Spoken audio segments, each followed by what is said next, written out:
Hey, what's up guys? I am super excited because today I am doing something that I haven't done in a long time and something really special. I'll get to that in just a second, but for those of you who don't know me, who are new here, hey, what's up? My name is Sasha Hromik. I am an R&B singer-songwriter, musician, and I just love music. I love singing, I love writing, songwriting, I love networking and collaborating with different artists, and it's just something that is really special to me. So today I am doing just that. I am going to Orlando for a special concert event. It is for an artist by the name of Crystal K. Now, for those of you who know Crystal K, she is super awesome. Some of you may be asking, who is Crystal K? Stick with me because I will introduce you to one of the coolest artists that I have come across in a long time.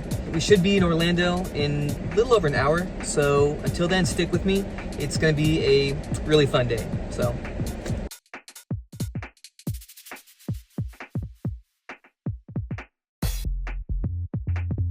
I decided to stop by Disney Springs really quick to grab some food, maybe stop by Uniqlo, and a couple other things.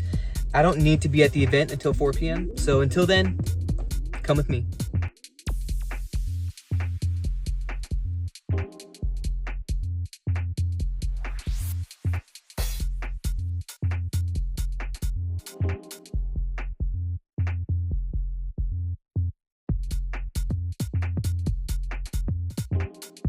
I decided to head on over to Deluxe Burger here at Disney Springs because one, I was looking for more of a quick service dining experience, and two, they got pretty good food, burgers and fries, things like that, classic American. And I ended up getting their barbecue burger, and a bird actually made off with one of my fries, but what you gonna do? After that, I went over to Uniqlo just to browse around, maybe grab a couple things that caught my interest. And I believe this is one of the only two Uniqlos in the state of Florida. I was trying to decide if I should get a medium or large for this particular shirt. And don't worry, I wouldn't wear it with the shorts necessarily. But sometimes sizing in different stores tends to run large, so it just depends. But they have some pretty cool Disney vintage poster shirts that I find really cool, actually, and I haven't really found anywhere else. So Uniqlo seems to be one of the stores that I just keep coming back to because they tend to have more niche things that I really like. So it just keeps my interest. After that, it was time to head on over to the venue, and on the way, of course, I had to put on Crystal K because she is just the coolest. And for the fit, I did end up going with something more basic. Both of these are from Uniqlo, the shirt and the pants. I believe the jacket's from Forever 21 and the shoes are Hoka, so more of a Japanese inspired fit. And after that, it was time to head on over to the venue, and it was here at Full Sail Live. And they let us in a little before 4. It's kind of when the VIP members started to arrive. And they gave us these really cool perks, a signed photo, a lanyard, and some other things that we could keep as memorabilia. And they let us in around 5 p.m. for the meet and greet. And, oh man, it was so cool. She was just the sweetest person to meet her. Super kind, remembered our names, and just really took the time with each individual fan. There was a Q&A session and sound check as well. And my question for the Q&A session was as follows. Hi Crystal, my name is Sasha. I'm an R&B singer-songwriter, and I have really been inspired by how you embrace your multicultural roots in your music. Coming from a multicultural background myself, I wanted to ask, as a multi-layered artist, how have you navigated cultural identity in the music industry? And her answer was as follows. Very good question. How have I navigated my identity in the industry? I think it's an ongoing journey, but I think I really just try to be as authentic as I can musically by expressing myself through, R&B and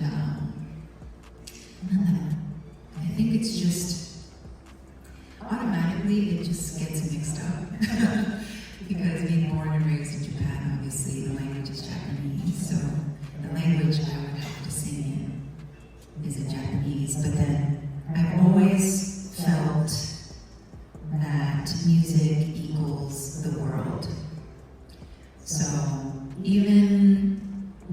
before I debuted as an artist, I just thought, like, oh, I'm definitely going to become a singer and performer, like a world-class entertainer, because that's what I thought it was as a kid, you know, watching Michael and Janet and all those superstars, and listening to music my parents listened to. And so that's what I thought. And then when I came out, I remember I was looking for my songs in the US Billboard charts. And I was like, why can't I find my song? Being a naive 13-year-old. But I was like, oh yeah, I'm a Japanese singer. So yeah, I always just made sure that it's authentically me, and that it's timeless, and that yeah, anyone wherever they are in the world can just really connect to it. Because I think at the end of the day, even if it's, you know, different languages and we can't understand each other, music always connects us, and it's, you know, no language is needed. It's just literally energy. So, yeah, I'm not sure if I'm answering your question. That's perfect. But, yeah, and I also had a struggle with identity too, like growing up in Japan and not having Japanese blood at all. And also there were a lot of half black, half Korean girls like me, or kids like me around, so I think I had a pretty lonely struggle, like an internal struggle, and actually coming to the States helped kind of break the complex, the identity complex I had. Like when I came to New York, it's so different. Like Japan is like, don't stand out. You don't do anything to not stand out. And that's kind of how I grew up. And I wasn't really questioning about my identity. And when I came to New York to do music or pursue music, 2013, I had a lot of struggles because being super culturally Japanese, I didn't know how to pitch myself. So in moments where there's a lot of opportunities, I couldn't be like, yo, check me out. And that came across, I guess, as stuck up because I was quiet. When in reality, I was just struggling. And, you know, a place like New York, it's like so many people, different identities, different cultures are there to get that American dream. So you gotta be strong and you gotta be sure with who you are. So when I was struggling, my friends and my fans were like, yo, you need to embrace your uniqueness, and you need to be proud of yourself with the fact that you have a career in Japan for almost 20 years, because that was 2013. They're like, you sing in 2 languages, and like you're doing so much, be proud of yourself. And for the first time, I was able to look at it in that lens, through that angle. So yeah, it's an ongoing journey, but I think along the way, I'm able to kind of just use those moments to realize that I have the power to influence others.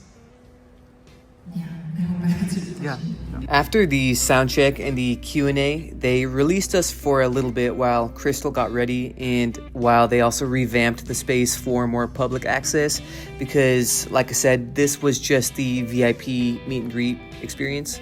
So the show started around, I believe it was 7 p.m. And when Crystal came on, yo, man, it was a happening place.